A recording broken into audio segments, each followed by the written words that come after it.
chez toi, puisque tu es un pur produit de Paris, accessoirement de l'École nationale d'administration, mais au moins la Sorbonne, il y a moins des choses qui durent. Voilà, au moins la Sorbonne, on sait que ça va durer, enfin quoique. Voilà, mais évidemment, tout le monde l'aura compris ici, c'est l'ancien secrétaire général pour la Défense et la Sécurité nationale qu'on va entendre, l'ancien responsable de plusieurs cabinets ministériels autour de la Défense, et puis surtout l'auteur d'un rapport qui a été remis il y a quelques semaines au président de la République sur la politique européenne de défense et de sécurité. Alors j'ai bien compris que ce rapport n'avait pas été rendu public, mais voilà, nous sommes dans le temple de la liberté universitaire, donc je vais me permettre de poser quelques questions, et sans transition, puisque c'est... Oui, c'est comme tu veux. Ouais, d'accord. Bah, voilà. Oui, parce qu'on a convenu la distribution des rôles à l'instant. Voilà. Comme c'était un entretien, je m'étais dit que ce serait plutôt un échange des propos, questions-réponses, mais je vais quand même faire le propos introductif auquel Stéphane me convient. Tout d'abord, oui, le rapport a été rendu au président de la République le 6 mars, depuis donne lieu à un travail interministériel pour dégager une feuille de route sur ses conclusions, sur les propositions. J'y reviendrai en fin de propos. Une note d'étape qui, elle, avait été rendue le 15 octobre. Et ce que je veux dire, en rappelant simplement le calendrier de réalisation de ces exercices, c'est que le constat de départ, c'est même entre ces deux dates, en réalité, aggravé. Alors j'étais intéressé par ce qui était la conclusion du dernier panel sur la difficulté à faire naître avec nos partenaires un débat sur les questions stratégiques. Elles sont quand même le premier constat et elles sont essentielles. Ne pas commencer par observer que l'environnement international s'est dégradé, que l'environnement stratégique européen est délétère, que la situation que nous avons connue à la sortie de la guerre froide n'est plus la même aujourd'hui, que les conflits que nous pensions avoir disparu se sont rapprochés de la périphérie de l'Europe, la Géorgie, l'Ukraine, la Syrie, la Libye, que les désordres liés à ces conflits nous ont impactés directement à partir des mouvements migratoires, que nous n'avons pas été à l'abri d'une vague de terrorisme qui a déferlé sur l'ensemble de l'Europe. La France, hélas, a été une des principales victimes, que nous voyons apparaître de nouveaux dangers dans des dimensions, qu'elles soient cyber ou qu'elles soient spatiales, qui doivent nous préoccuper, que les évolutions de la technologie nous confrontent à toute une série d'interrogations sur nous-mêmes, y compris sur nos appareils militaires, je pense à l'intelligence artificielle. Tout ça, ce sont des défis stratégiques considérables. Et faire mine de considérer que la construction européenne doit rester un modèle auto-centré, auto-référencé, c'est un peu d'ailleurs la tentation de dire voilà comment on a construit l'Europe. L'Europe, elle s'est construite sur un certain nombre de préjugés qui étaient sans doute utiles, une très forte dépolitisation, le fait que les questions justement internationales, les questions militaires étaient mises de côté, et même la manière dont nous avons envisagé la défense européenne au début des années 90 avec Maastricht sont des choses qui nécessitent d'être réinterrogées. L'Europe, c'est en fonction du monde qu'il faut la faire, et la défense européenne, c'est sûr qu'elle doit répondre aux défis de sécurité. Je pense que tu voulais me poser la question sur l'armée européenne, ce qui permettra d'y répondre, mais pour dire que ne traiter ou n'envisager désormais la défense européenne qu'au prisme des capacités et des crédits communautaires mobilisés vers ces capacités, c'est évidemment une erreur. On doit commencer par désigner un paysage stratégique, déterminer des enjeux, définir nos intérêts collectifs comme Européens à défendre ces intérêts collectivement. Attendez, quand on parle d'intérêt stratégique, la 5G est un débat de nature stratégique, même si elle n'est pas au cœur des questions militaires. Et elle intéresse nos économies, comme elle intéresse d'ailleurs le fonctionnement de nos sociétés. Donc voilà, on ne peut pas être dans cet angle aveugle, c'est mon premier constat. Et ce contexte s'est détérioré en peu de mois. Vous avez évoqué, ça a déjà été fait, je ne reviens pas, la dénonciation, le retrait du JCPOA, la dénonciation des traités FNI, les positions américaines qui nous interrogent par leur unilatéralisme dans la manière de gérer les conflits libyens, les conflits syriens notamment, et qui nous renvoient bien sur un questionnement sur la nature de ce qu'est la garantie américaine et la manière dont il faut la revalider aujourd'hui. Dans le même temps, au plan politique, on constate aussi dans nos pays une détérioration du climat politique. Les dissensions internes à l'Union européenne, essentiellement liées à la problématique migratoire, de la protection de la frontière, de la définition de ce qu'est au fond le projet européen, mais en même temps une très forte instabilité dans toutes les capitales européennes. Aucune coalition aujourd'hui, en Allemagne, à Londres, aucun pouvoir établi aujourd'hui en Italie, vous les multiplieriez, n'est assuré. La formation du gouvernement espagnol n'est assurée d'avoir un pivot de stabilité. Donc dans ces circonstances, évidemment les agendas politiques se ressentent sur les priorités nationales, plus que sur les priorités européennes, et pour se pencher sur une situation qui va mal, et on va dire ce qui vient souvent en dernier dans l'attention portée aux questions européennes, les questions de défense et de sécurité, même si, je vous le dis, les enjeux sont immédiats et essentiels. L'incertitude liée aux élections, avec le changement des instances et des décisions qu'elles vont devoir prendre, notamment sur les initiatives récentes prises par la précédente commission Juncker et un certain nombre de décisions et de documents très positifs pris en 2016-2017. Et enfin, ce scénario à répétition du Brexit, qui fait que d'une certaine manière, il n'y a pas eu de décision claire permettant de définir. Bourlange avait une formule qui était juste en disant les Anglais avaient toujours un pied dedans, un pied dehors, ils auront désormais un pied dehors et un pied dedans. C'est vrai, c'est sans doute la solution la plus confortable pour eux, mais elle pose quand même, on l'a vu là, un certain nombre de questions sur le projet de développement. Donc à partir de là, ce qui est quand même une interrogation sur ces fonds, sur ces points de départ, c'est plutôt assombri, aggravé. C'est vrai qu'il y a eu, je viens de l'évoquer, une relance très positive entre 2016 et 2018 sur un certain concours de circonstances qui a amené à une multiplication des projets. Le FEDEF, qui à mon avis est le plus important parce qu'il change la donne. Pour la première fois, des crédits communautaires vont être mobilisés au profit de la défense européenne. L'argent est le nerf de la guerre, elle en a toujours manqué. Les 13 milliards vont avoir un effet de levier qui est très important, puisqu'il va être démultiplié par les contributions des États. Donc c'est un enjeu considérable, à condition, bien sûr, d'aller jusqu'au bout en termes d'attribution de ces crédits. Donc ça, c'est des décisions que prendront, ou que confirmeront, que doivent confirmer la prochaine Commission et le Parlement européen, à condition d'avoir des organes de gouvernance, à condition d'avoir une définition des priorités pour orienter son fonds européen de défense. La CSP, l'IEI, le SCAF, qui est évidemment absolument déterminant pour l'ensemble du secteur, l'atos insu de l'aéronautique de défense en Europe. Alors, comment faire que cette dynamique qui a été créée, soit autour de programmes de coopération, le SCAF, le char futur, les coopérations structurées, le FEDEF, comment éviter que cet élan ne retombe pas? Parce que dans le passé, nous avons connu des poussées similaires. Maastricht a été d'un point de vue juridique, on l'oublie complètement, mais y compris dans les termes. On se pose des questions aujourd'hui sur ce qu'est l'ambition européenne d'intégration. Enfin, les traités disent, devant aboutir à une politique de défense commune, pouvant aboutir à une défense commune le moment venu si le Conseil, etc. Je le dis un peu dans le désordre, tu reprendras l'article exactement. Donc les ambitions sont considérables.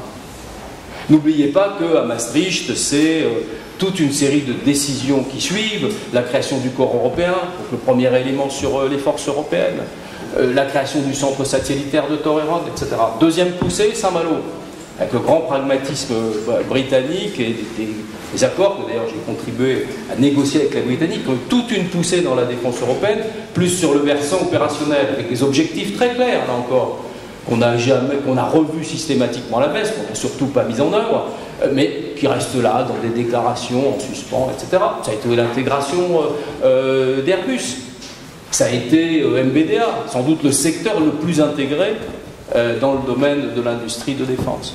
Pourquoi, là encore, Par exemple, la dimension opérationnelle, rappelez-vous qu'on évoquait une force armée autonome de 60 000 hommes pouvant être déployée pendant 18 mois. Ça aboutit à la définition de groupes tactiques de 1500 qui n'ont jamais été déployés. Donc il faut avoir cette troisième poussée, je dirais plus française parce qu'elle est liée à notre retour dans l'OTAN, et à l'idée que la réintégration française dans l'OTAN débriderait, libérerait en réalité la défense européenne de cette inquiétude que ce soit une machine de guerre contre l'OTAN. Ça a été aussi Lisbonne qui, sous ses auspices, a pu permettre de consolider toute une série de choses en matière de défense. Et puis là encore, les questions se sont... Voilà, l'élan s'est brisé. Et au fond, quelqu'un l'a dit, moins pour favoriser telle ou telle instance, parce qu'en réalité, que ce soit l'OTAN ou l'Union européenne, les deux organisations sont handicapées par les divisions européennes, l'absence de volonté, les déficits capacitaires. Et donc, en réalité, ce qui a prospéré pragmatiquement, ce sont des coopérations. C'est le système de la coopération. Que ce soit au plan opérationnel par des coopérations opérationnelles sur des engagements militaires, avec la notion de nation cadre ou de coalition de circonstances, ou que ce soit, classiquement, des coopérations en matière d'armement. Donc, comment éviter que les choses retombent? D'abord, il faut avoir la volonté politique. Et je pense que c'est au départ une construction politique.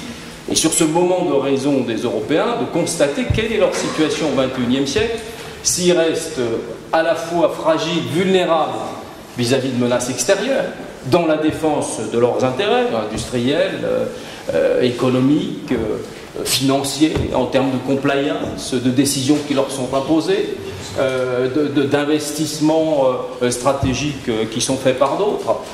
C'est quand même une vraie question. Et comment ils surmontent leurs dissensions internes pour finalement être mieux armés face à quelles menaces? Parce qu'aujourd'hui, l'Union européenne serait absolument incapable de gérer une crise majeure sur son sol, ou d'intervenir dans des crises à sa périphérie qui ont des désordres ou des conséquences sur son sol.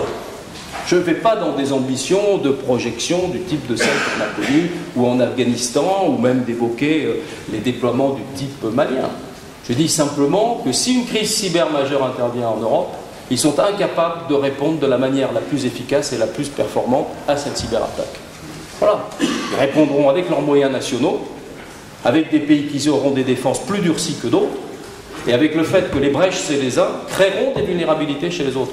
C'est un constat clair, on n'est pas dans un débat OTAN-UE, on est dans un débat qui concerne les États, qui concerne leur réponse collective, et le fait que l'Union européenne peut faciliter leur coordination. Mais si vous évoquez, et là on est dans le bas du spectre des interventions de l'Union européenne, celle bas du spectre que depuis 1992, elle prétend qu'elle doit savoir faire, au nom du maintien de la paix, d'une diplomatie préventive, de la surveillance d'espace, de l'évacuation de ses ressortissants en cas de crise. Là encore, l'inorganisation européenne, l'absence de capacité de planification et de gestion de crise, fait que les Européens seraient incapables d'intervenir dans certaines situations. Or, sans intervention collective des Européens, nous ne trouvons, c'est-à-dire au départ, une unité politique pour agir, nous n'obtiendrons pas, nous ne pouvons pas obtenir les solutions de sortie de crise. Parce qu'une partie des règlements possibles de certaines situations de crise sont à la mesure des 27, des 28, des solutions politiques qu'ils peuvent proposer collectivement, des budgets éventuellement qu'ils peuvent, en termes de coopération civile ou de gestion civile de crise, déployer. Moi, je me souviens, et pour moi, c'est le cas d'école typique, même si ça a été une opération conduite par l'OTAN. Au moment du Kosovo, vous avez eu 3 à 4 conseils européens qui se sont penchés sur la question du Kosovo et qui ont rythmé, pendant la durée relativement courte du déploiement de cette opération, qui ont rythmé ces opérations par des décisions qui ont maintenu unis les Européens sur la décision de continuer la campagne aérienne jusqu'à la capitulation de Milosevic. Et je rappelle symboliquement que le Conseil européen de Cologne, où ont été reprises les conclusions de ce qui avait été élargi à l'ensemble des pays membres de l'Union européenne, ce qui avait été les préconisations de Saint-Malo, La déclaration de Cologne est immédiatement liée à l'arrivée d'Ahtisaari, qui avait été désigné comme médiateur européen et qui avait obtenu la capitulation de Milosevic. Voilà d'une certaine manière pour moi l'exemple typique de ce que doivent être capables de faire les Européens, c'est-à-dire maintenir des unités politiques, être capable de déployer des opérations de surveillance en Méditerranée, de lutte contre la piraterie, etc. On n'est pas en train de parler ni de défense collective, ni même d'opérations de combat difficiles, parce que je pense que le réalisme oblige à dire aujourd'hui, d'abord que si on ne franchit pas ce cap de crédibilité sur des opérations de bas du spectre, bien on ne réussira pas, il n'y a aucune chance qu'on remonte au-delà. Et deuxièmement, parce que je pense que le réalisme oblige à dire qu'aujourd'hui, ces opérations, elles sont menées dans des cadres ad hoc, par en utilisant le concept de nation cadre. Dans certains cas, quand c'est possible, l'OTAN sera engagée. Ça ne veut pas dire qu'on n'envisage pas cette progression, parce que d'une certaine manière, et là je vais en venir au lien entre le militaire et le capacitaire, ce serait déraisonnable d'imaginer une distribution des rôles où il ne reviendrait à l'Union européenne que de faire du capacitaire et de le financer, parce que vous ne faites pas du capacitaire en l'air, vous faites bien du capacitaire pour mener une politique militaire, pour mener une défense. Or la défense des Européens, elle se situe évidemment aussi dans le haut du spectre, sur le financement de technologies, sur le financement de programmes. Et là où le bas blesse, c'est que jamais les Européens collectivement, on parle de l'OTAN, du pilier européen dans l'OTAN, etc., mais n'ont été capables ou n'ont même mené l'exercice qui les amenait à définir quelle devait être leur contribution collective à leur défense collective, quel que soit le cas, principalement l'OTAN, pour assurer cette défense collective si rien ne l'empêche. Donc pour moi, il faut d'abord partir par un certain nombre de précautions, serrer les objectifs, trop d'ambition effraie. Après tout, vous l'avez dit, la France a une certaine vision, elle est peut-être singulière, elle est héritée de sa culture militaire, les Anglais en ont une autre, etc. Le plus important, c'est évidemment d'être dans l'horizon d'attente de nos partenaires, pour le faire évoluer. Mais si évidemment vous tirez toujours trop loin, vous n'avez aucune chance d'attirer à vous, de faire comprendre, ce que j'essaye de faire à l'instant, la nécessité pour les Européens de ne pas fuir les questions qui leur sont adressées et que leur opinion publique leur adresse. Parce que, d'une certaine manière, le détricotage du projet européen, elle est aussi liée à l'incapacité des États et de l'Union européenne d'apporter au sujet dans les domaines de souveraineté les réponses adéquates. Ce ne sont pas les politiques communautaires qui aujourd'hui fragilisent, on peut les contester, la PAC, etc., qui fragilisent l'Union européenne. À chaque fois, si vous suivez la succession de crises qui est en train de détricoter l'Union européenne, depuis 2005, 2008 la crise économique, la crise liée au terrorisme, on aurait pu commencer par la crise sur l'Irak, à chaque fois ce sont des questions de souveraineté. Et comment voulez-vous qu'on avance plus vite dans le domaine de la défense et de la sécurité quand d'autres politiques plus régaliennes qui sont pourtant plus partagées, je pense à la politique monétaire, ou je pense évidemment à la protection de nos frontières et l'espace Schengen, dysfonctionnent ou ont du mal à avancer. Donc voilà, ce qui est adressé aux dirigeants européens, c'est cette question politique. Comment collectivement, par les politiques nationales et leur coordination avec des moyens européens, on assure mieux la protection économique, financière, sociale, mais aussi face à des enjeux de sécurité des Européens. Donc, trop d'ambition, employer aussi le même langage. Les Français, c'est vrai, ont une inventivité sémantique, voilà, etc. Bon, en même temps, il faut parler la langue des autres. J'ai entendu l'Europe de la défense. Moi-même, je l'ai souvent utilisé dans le passé. Pourquoi ? Parce que d'abord, c'est un terme qui est pratiquement intraduisible dans aucune autre langue. Il faut faire des contorsions pour essayer de décrire ce concept français de l'Europe de la défense. Pour les Français, ça permettait de mettre dans le même sac un peu tout, quoi. À la fois des coopérations intergouvernementales, des projets communautaires, le pilier européen dans l'OTAN, l'identité européenne dans l'OTAN, enfin tout ce que vous voulez, le Berlin Plus, etc. Faites-en une Macédoine de légumes. Mais au moins, ça permettait de dire que le projet était toujours activé, qu'il y avait toujours quelque chose sur la table qui permettait de dire que, en dépit de ce que j'ai dit des stop and go, on avançait, on allait tirer un autre fil, etc. Il a le grand inconvénient, ce mot, de ne pas spécifier suffisamment les cadres dans lesquels on doit décliner le projet. Et donc, moi, je préfère parler de défense européenne, je préfère parler de la langue des traités, je préfère pas utiliser les concepts que les autres utilisent. C'est ce qui fait que dans le rapport Défendre notre Europe, j'utilise le mot d'union de sécurité et de défense, parce qu'au fond, il est partagé, il est là. L'important, ce ne sont pas les termes, c'est le contenu qu'on met dedans. On le voit bien d'ailleurs, on l'a vu sur le débat sur la coopération permanente structurée. Donc, ces précautions, ne pas tirer trop loin, être dans l'horizon d'attente, utiliser le même langage. Les traités disent énormément de choses, il suffit de les exploiter et de les utiliser. Ensuite, les clarifications. Les clarifications indispensables, d'abord entre l'Union européenne et l'OTAN. Je dirais, et là on l'a vu revenir dans les précédentes tables rondes, autonomie stratégique, affirmation stratégique, est-ce que c'est pas l'autonomisation par rapport à l'OTAN, etc. Non.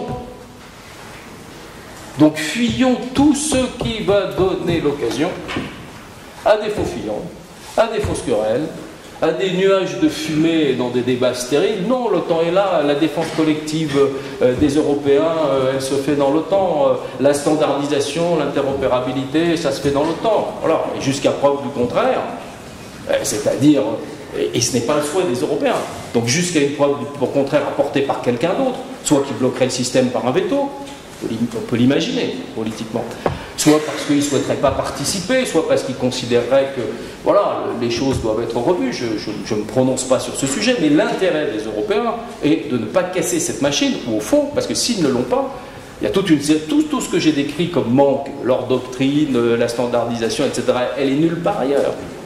Donc voilà, bon, moi je suis très pragmatique, donc je dis la question de la défense collective, elle est aujourd'hui dans l'OTAN, et de toutes les façons, il n'y a rien d'autre, puisque...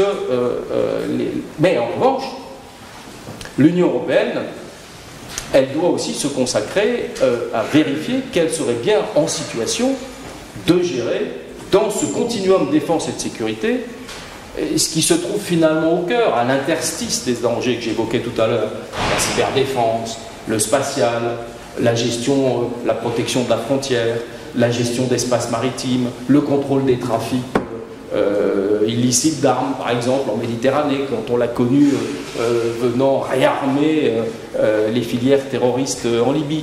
Donc voilà, et ça c'est des menaces, et sur ces sujets, il n'y a pas de garantie automatique américaine, parce que évidemment les grandes préoccupations, et on peut le comprendre, autant les Américains sont un allié fidèle si en cas de risque d'agression militaire, ou en cas de risque d'agression sur les Européens, il n'y a aucune raison, mais ils le disent, c'est pas nouveau, il n'y a aucune raison qu'ils considèrent que nous ne devons pas être en charge un minimum de ce qui est la sécurité de nos approches. On ne va pas les aider, si tant est qu'on trouve cette politique adéquate, à gérer leurs frontières avec le Mexique. Ils disent, écoutez, franchement, voilà, la Méditerranée, les flux d'immigrés, les trafics de passeurs, c'est chez vous, quoi, vous en occupez. Et donc, si nous avions des formes, comme en plus de ça, je pense qu'on le voit, notamment à l'égard de la caractérisation de l'action des Russes. Ce sont des actions d'intimidation, ce sont des actions de démonstration, ce sont des actions de provocation, mais elles se situent toujours en dessous du seuil de la riposte militaire, c'est évident. Et donc, nous sommes finalement agressés, et nous pouvons, et nous sommes, je dirais, dans une espèce de syndrome, où en réalité nous cédons, faute d'être unis, face à des intimidations ou des actions qui nous affaiblissent. On le voit bien, par exemple, dans les ingérences d'un certain nombre de médias russes, en imaginant qu'ils ne sont pas téléguidés, dans la vie politique d'un certain nombre de pays européens. Donc voilà, ce sont nos affaires, ce sont nos démocraties qui sont en cause, ce sont nos sociétés qui sont agressées. Donc voilà, les réponses, elles sont européennes. Et donc je pense, et du coup ça pose quand même beaucoup de questions, parce que cette prise en compte du domaine de la sécurité n'existe pas dans l'Europe. L'Europe, la sécurité, c'est la DG Home, c'est le commissaire sécurité. Je reconnais d'ailleurs que le seul, c'est un Anglais, rendons-lui hommage, M. King, le commissaire, qui le premier a dit, mais attendez, il manque les éléments de la transversalité pour gérer un certain nombre de questions, d'où par exemple la création très utile de sa task force sur le terrorisme comme commissaire à la sécurité. Mais au départ, la DG Home, elle gère Europol, elle gère le droit d'asile, elle gère des questions juridiques. Donc sur ces questions-là, je pense que là, notamment c'est ce que dit le rapport, il faut d'urgence qu'il y ait une concentration, une plus grande efficacité. Et donc vous voyez bien qu'on ne peut pas régler, comme certains le pensaient, la question du capacitaire en disant il y a une distribution des rôles, l'OTAN va gérer le militaire, l'Union européenne va gérer le capacitaire. D'abord c'est faux. Dans des tas de situations, l'OTAN n'est pas amenée politiquement à intervenir. D'ailleurs, il suffit de reprendre les cas où les Européens eux-mêmes ont considéré que l'intervention de l'OTAN n'était pas adéquate. Dans d'autres cas, comme en Afghanistan, on l'a au contraire décidé, même si c'était dans un contexte géographique non européen. Et donc, pourquoi c'est pas possible? Non seulement parce que, comme je l'ai dit, les Européens, le capacitaire, il est aussi fait pour répondre à des objectifs de programmation militaire, parce qu'il est aussi fait pour répondre à des objectifs de politique industrielle, de défense technologique, mais parce que les Américains, y compris, on évoquait, paru dans la presse, l'AFP, etc., notamment la lettre de l'ambassadeur Gordon Sondland au Royaume-Uni, sont sur ce sujet, mais on peut les comprendre, dans une logique compétitive. Et notamment par rapport au FEDEF. Pourquoi? Écoutez, le premier marché, le premier débouché, le premier marché américain exportation, c'est le marché européen. 37 milliards d'euros. Avant tous les autres, Moyen-Orient, une vingtaine de milliards, l'Asie-Pacifique, 9 milliards. Donc voilà. Donc le vrai enjeu, au-delà du fait que ce FEDEF va permettre aux Européens de plus investir dans la technologie et dans la recherche militaire, ce qui est absolument essentiel, s'il y a bien les 4 et quelques milliards d'euros, c'est à peu près 500 millions par an à partir de 2021. 500 millions par an, c'est, je dirais, 75%, plus 50%, si on va à 1 milliard, de l'effort de recherche français, qui est l'exemple dans l'Europe des 27. Tous les autres n'ont pas des budgets de recherche aussi importants. Donc l'essence qui va être mise dans le réservoir est considérable en matière de possibilité de financer des projets technologiques. Pareil sur les équipements militaires, puisque ces crédits vont faire levier à une démultiplication par des crédits européens. Donc c'est un enjeu essentiel. Donc on peut, voilà, il faut savoir que cette question, elle est une question vive, et en particulier pour les pays qui ont des industries de défense importantes. Donc il ne faut pas se tromper d'objectif. Derrière cette question capacitaire, il y a une question industrielle majeure pour les Européens. Majeure. À la fois en termes de renforcement de leur position à l'international. Donc là encore, il va falloir veiller à ce que ce fonds, ces crédits soient le mieux orientés possible pour faire qu'elle renforce la compétitivité des Européens, notamment à l'international, et ne favorise pas des guerres fratricides entre eux. Parce qu'évidemment, la tendance européenne, c'est de jouer plus la concurrence que de jouer la compétitivité. L'affaire Siemens Alstom montre les partis pris qui peuvent exister. Et dans ce domaine, il va falloir être vigilant à dire que les préoccupations d'équipement militaire, de financement de nos politiques de défense sont premières. Alors, à partir de ces clarifications, il y a la clarification de l'OTAN, il y a la clarification sur ce que doit faire l'Union européenne sur les deux volets, à la fois opérationnels et capacitaires, qui est très important. Le rapport s'intéresse aussi à la cyberdéfense, au spatial. Il y a aussi des lignes rouges pour la France, ce qui fait que, d'une certaine manière, ce rapport n'est pas public, il peut comporter aussi des points qui sont sensibles dans les discussions actuelles, mais je peux au moins vous dire vers quoi, au fond, quelles sont les conclusions générales. La première, va nous dire qu'il faut trouver un projet qui soit mobilisateur. Donc j'ai repris le terme d'union de sécurité et de défense. Il a été pour la première fois évoqué, je crois, par Jacques Chirac, pour les Français qui considèrent que c'est une idée allemande, dans des déclarations de sommet franco-allemand. Il a été largement repris dans le plan Juncker, donc voilà, le mot est le mot. En revanche, ce qui est important, c'est les priorités qui sont à l'intérieur. C'est plutôt une construction politique. Je pense que c'est très difficile de revoir les traités. Je pense que de toutes les façons, on voudrait aller vers un traité spécifique, c'est à encourager. Et voilà, il faut commencer maintenant. Et on ne sait jamais, quand on rentre dans une discussion juridique, quand les choses s'arrêtent. En revanche, les traités disent beaucoup de choses. Et on a été capable de les interpréter pour créer le FEDEF. Donc on sait bien les articles qui peuvent donner lieu à une clarification de la gravure. Le 41, le 42.7, le 44, le 222, par exemple. Construction politique. 5 priorités. L'affirmation stratégique des Européens. Il faut trouver une formule. Alors, utilisons pas les mots qui fâchent, si désormais autonomie fâche, je rappelle qu'elle est dans toute une série de documents de la Commission depuis 2016, dont la stratégie globale. Et si ça fâche, utilisons autre chose. Certains parlent de souveraineté européenne. Si ça fâche, utilisons autre chose. Bon, j'ai dit affirmation stratégique. Le minimum quand même, c'est de faire comprendre aux Européens qu'ils ont des intérêts collectifs à défendre et que personne d'autre les défendra à leur place. Le deuxième, c'est la protection. Je pense que celui-là, il est dans toutes les campagnes électorales, protéger la frontière, protéger ses citoyens, protéger les classes, c'est clair. La troisième, c'est la réaction aux crises. Et j'ai évoqué combien là, la carence était forte pour réagir notamment aux nouveaux types de crises auxquels sont confrontés les Européens. Le capacitaire, ça aussi c'est très largement dans la boucle à cause des initiatives qui ont été prises. Et puis, le renforcement de la BITD, parce que ça veut dire qu'il y a aussi un objectif de politique industrielle en Europe et de défense technologique. À partir de ces priorités, 3 axes, à mon avis, d'effort. L'une, autour de la notion d'affirmation stratégique, d'autonomie, et notamment pour consolider les éléments de l'autonomie technologique européenne. Une deuxième qui est l'anticipation. Si nous n'avons pas des évaluations communes, si nous n'avons pas des documents de référence communs, que ce soit de la doctrine, que ce soit de la planification capacitaire, dans des processus qui sont lissés, nous n'y arrivons pas. Enfin, on a appelé articulation, cohérence, cohésion. Aujourd'hui, il y a une telle démultiplication d'instances que dans aucun secteur, il y a un seul intervenant qui est en charge de la centralisation de la politique. Et a fortiori en rajoutant une intervention dans le domaine communautaire, on complique quand même un tout petit peu le fonctionnement. Comment vont s'articuler Agence européenne de défense, OCCAR, FEDEF.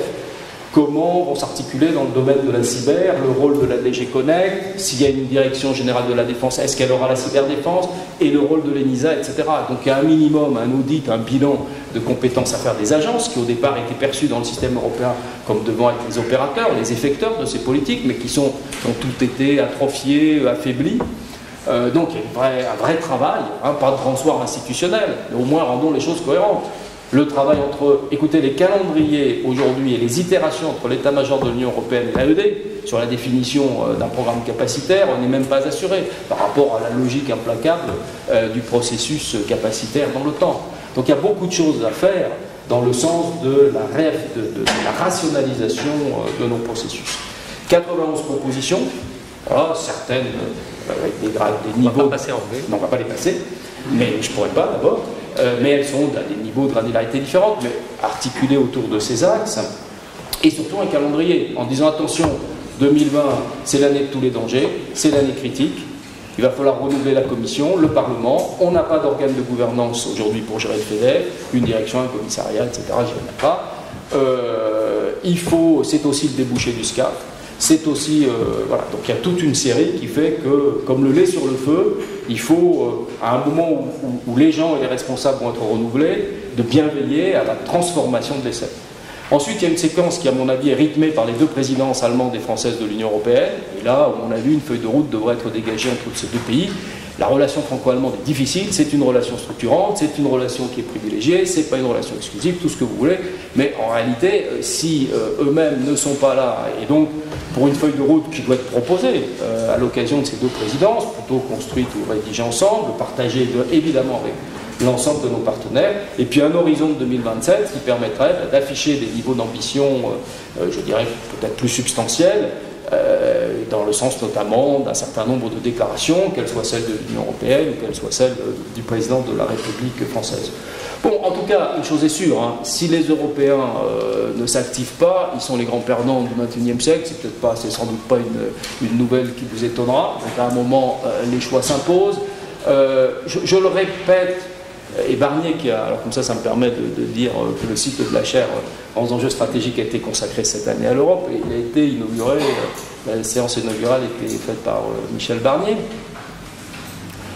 en pleine tourmente d'ailleurs d'un débat au Parlement britannique, ce qui était assez intéressant, amusant, parce qu'on pourrait recommencer aujourd'hui, voilà, etc.